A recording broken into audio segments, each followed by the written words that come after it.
I'm the director. Rolling. And take one. Action. Pandas suiting up. One. Let's suit up. Human becomes... Okay. Panda. Yeah. All right. Panda man. Panda man, let's go, gal. This is what you have to do to get anywhere near some of the most important pandas on Earth. Panda man! Seriously, this is not as silly as it looks. So we think the panda's about 200 metres Yes. up in there. Yes. The panda we're tracking will soon be released into the wild and has never seen a human before. The panda suits, why not?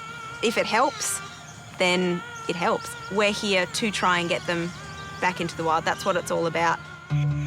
To save the last remaining giant pandas, scientists are going to extraordinary lengths. In the forest, in the lab, and in Australia.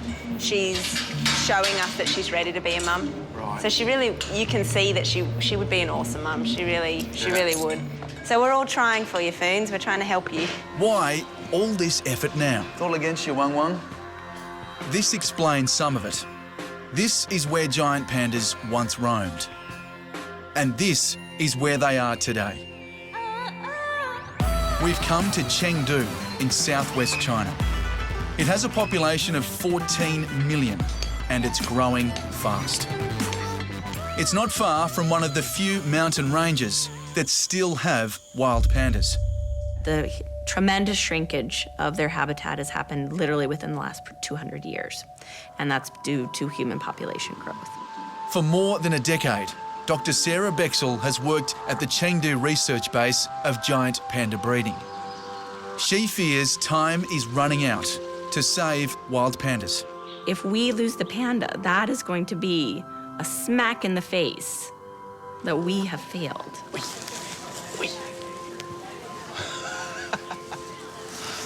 They seem roly-poly cute and goofy and all those wonderful things that makes us love them. They're brilliant animals. This is just incredible. We call them born survivors. Now they are threatened, and they're threatened only by the power of one species, and that's ours. Belly scratch. This is the future of pandas, right here. This little guy will go into the breeding program here. When he reaches 6 years old, right now he's only 9 months, so he's got a fair while before he starts breeding, but this is the future right here. Hey, don't want to scratch your belly? Yeah, you like that, don't you? Oh, don't bite my arm. Oh, he's got a bite. They might eat bamboo, but they still bite pretty hard. A decade ago, 1,596 pandas were left in the wild. No one knows what that number is now. Will you be surprised if it's gone down? No, not at all. Breeding them in captivity, is that a good solution to this problem? I think it's a last-ditch effort. It's sort of a hedge against extinction. One of the biggest challenges has been getting pandas to mate in captivity. They're only fertile for a few days a year, and on those days, they're not always in the mood. Love and made love. So, to set the mood, scientists even tried playing videos of pandas mating. Panda porn? It depicts the desperation that a lot of, my Chinese colleagues have had, and oh my God, we have to figure out some way to make these pandas interested in breeding. To complicate matters even more, an earthquake that devastated southwest China in 2008 also destroyed panda research labs and huge areas of wild panda habitat. They needed a saviour. They got Jackie Chan. What makes them so adorable? Why are they so important to us? You know, some animal, you have to spend the time to watch them till you love them. Panda, you don't. When you look at the face, you automatically like them. And especially when they sit there eating and they're sleeping. All kinds of things. It's just so adorable. Jackie's rescue effort is nothing to sneeze at. He adopted 2 pandas for life. He carries around toy versions of them. That's my 2 baby. and heartbeat. Oops. And Jackie also donated $1 million to the Chengdu Breeding Centre.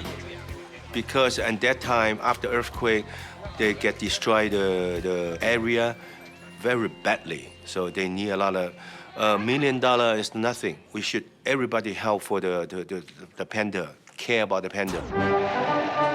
At the height of the Cold War, China engaged in panda diplomacy, giving 2 to America and 2 more to Great Britain as relations thawed.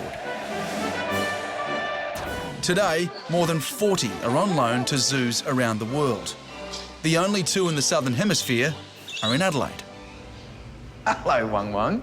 Meet Wang Wang, a 7-year-old boy, Wow, look at you. and Funi, Good a girl. 6-year-old girl. This is incredible. You can give her pats on her paw. That is so soft. They arrived in 2009. Funi, what does that mean?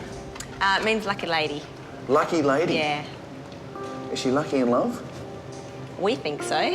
This year she will be. Fingers crossed, eh? Fingers crossed, yeah, that's right. Open. Senior panda keeper Simone Davey has been with Wang Wang and Funi from day one. Good. Wang Wang up. Trying to get close up. Oh, wow, look at the size of him. Funi actually only ovulates for about 2 to 3 days in an entire year. So what that means is that we've got a really, really small window to do introductions because they are solitary animals, so they normally like being by themselves. Come breeding season, she's much more receptive to a male, and we've got that small window to hopefully make things happen. Look at her lying down. So she's waiting for me to ask. This year, it's going to be all guns blazing, and hopefully we'll be able to do it naturally, and then follow up artificial insemination.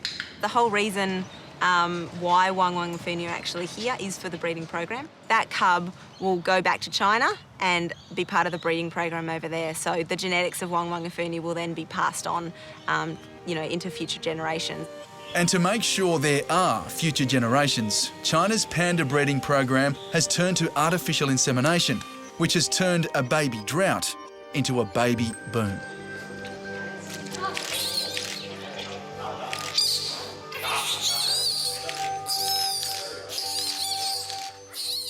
But success does have a price.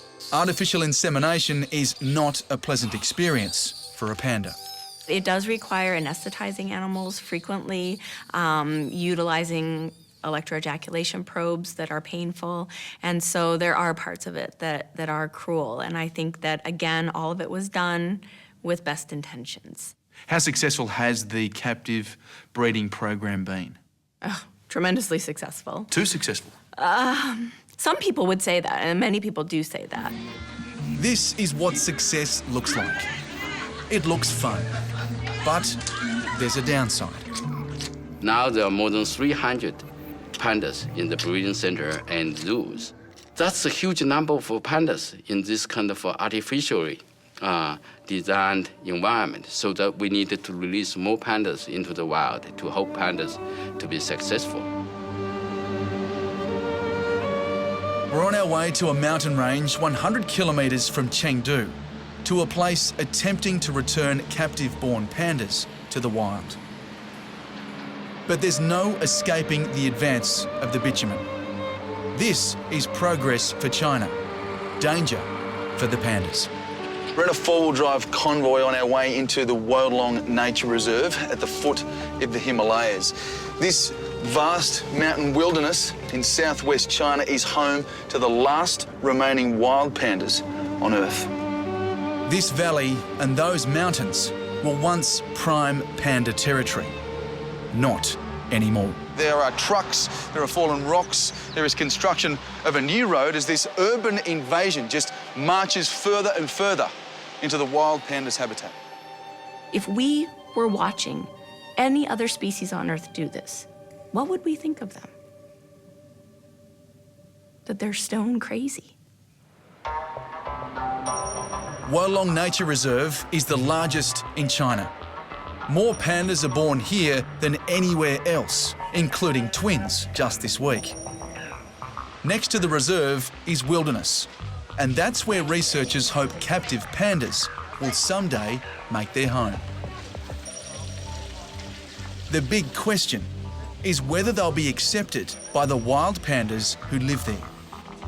One reintroduction strategy is to keep human contact to a minimum, hence the costumes. Most importantly is that the panda suit actually is scented with panda urine and the panda feces.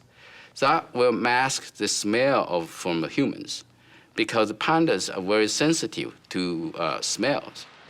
In my years of doing this, I never thought I'd be wearing a panda suit. We might look ridiculous, but this is for a very serious cause, because if these pandas see anything that even looks like a human, it ruins the whole process of reintroduction. We ready, Mr. Wu? Mm-hmm. Let's do this. Okay.